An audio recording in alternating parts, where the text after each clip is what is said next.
भोगवाद और भोगवाद की संस्कृति को अपनाने वाले लोगों, तुम्हारी अपनी गरिमा, अपनी गवेषणा, अपने संस्कार तुम्हें पता नहीं है। 16 संस्कार होते हैं भारत में, केवल अब अंतिम संस्कार बच गया, वो भी कोविड में, वो भी खत्म हो गया। अंतिम संस्कार करने के लायक भी नहीं बचे तुम, अंतिम संस्कार भी नहीं कर पाए। 16 संस्कार हैं और 3 संस्कार तो बच्चे के पैदा होने के पहले हैं। कितने बच्चियों को मालूम है, कितने बच्चों को मालूम है, कितने माताओं को मालूम है जो मां बनने वाली हैं कि इन 3 संस्कारों के बाद ही कोई विवेकानंद, कोई आपके यहां ध्रुव, कोई प्रहलाद, कोई मीरा आ सकती है। नहीं तो शूर्पणखा आएगी, पूतना आएगी, नहीं तो तुम्हारे यहां कंस आएंगे, रावण आएंगे, दुर्योधन और दुशासन आएंगे। कितनी बेटियों को पता है कितने संस्कार होते हैं। पढ़ाई का दंभ भरते हो, बोलते हो बेटा बेटी पढ़ा रहे हैं, पढ़ा रहे हो कि जीते जी मार रहे हो।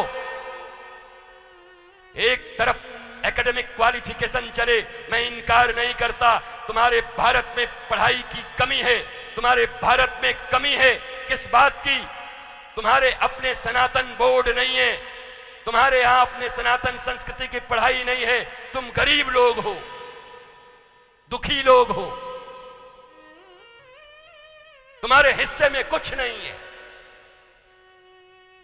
पढ़ो जाकर के उन कॉन्वेंट में, लेकिन इतना तो याद रखो कि कॉन्वेंट में एडमिशन कराने के साथ साथ उसी उम्र में अपने बच्चे को किसी प्रत्यक्ष संत और सदगुरु के पास ले जाकर के चरणों में प्रणाम करा करके कहो कि उस स्कूल में केवल पैसा कमाने की विद्या बताई जाएगी और इस स्कूल में बिना पैसे के भी गुरुदेव के चरणों में ऐसी सीख लोगे कि धन न हो भी तो सुदामा की तरह मस्त रहोगे। कृष्ण तुम्हारे चरणों को धोएंगे अपने आंसू से। वो किसी गुरुकुल में सांदीपनी ही सिखा सकता है। वो क्यों नहीं सिखाते? वो क्यों नहीं कहते? कहां गई तुम्हारी शिक्षा? भारतवासियों, दौड़ते रह जाओगे विदेशियों के पीछे पीछे, सारी जिंदगी अतृप्त आत्मा और प्रेतों की तरह रह जाओगे।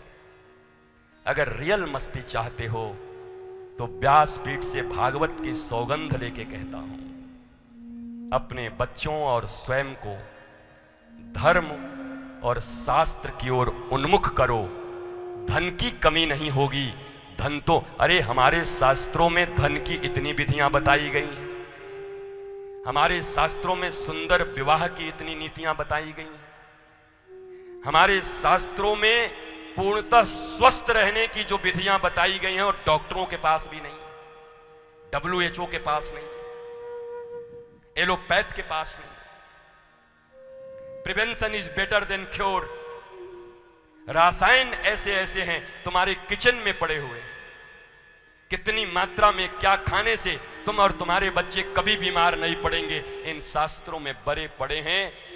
जिंदगी में जितना कमाते नहीं उतना डॉक्टरों को देकर के लुटाते हो भिखारियों की तरह।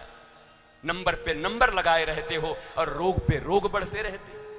पहले बीपी था, फिर किडनी गई, आंख में कम दिखने लगा, उसके बाद भी बुद्धि नहीं बदल रही है। क्यों?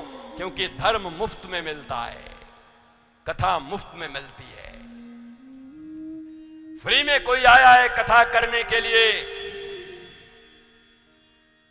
अपने जीवन को जिसने अपने गुरु चरणों में ज्ञान और विज्ञान में निष्णात होने में लगा दिया, वो कोई महापुरुष तुम्हारे द्वार पर गंगा की तरह आकर के तुम्हें स्नान कराना चाहता है, तुम्हें पान कराना चाहता है, मज्जन कराना चाहता है, तब तुम्हारे पास समय नहीं है, क्योंकि मुफ्त में मिल रहा है। इसीलिए गोस्वामी तुलसीदास ने कहा, सकल पदार्थ यही जग माही, पर कर्महीन नर पावत नाही। सभी कुछ है यहां, पर तुम्हें कुछ नहीं मिल रहा। थोड़ी सी दृढ़ता में आ जाओ। विश्वासम फलम दायकम, गणित के प्रश्न को भी सुलझाने में माना की लिखते हैं। माना की, माना की, हर सूत्र के पहले माना की। बिना माने कुछ होता नहीं। जरा यहां भी तो मान के देखो, जानने के सारे द्वार खुल जाएंगे। प्रारंभ मानने से होता है और विश्राम जानने के उपरांत शांति पर होती है, आनंद पर होता है। यही धर्म की परिभाषा है, यही कथा की परिभाषा है।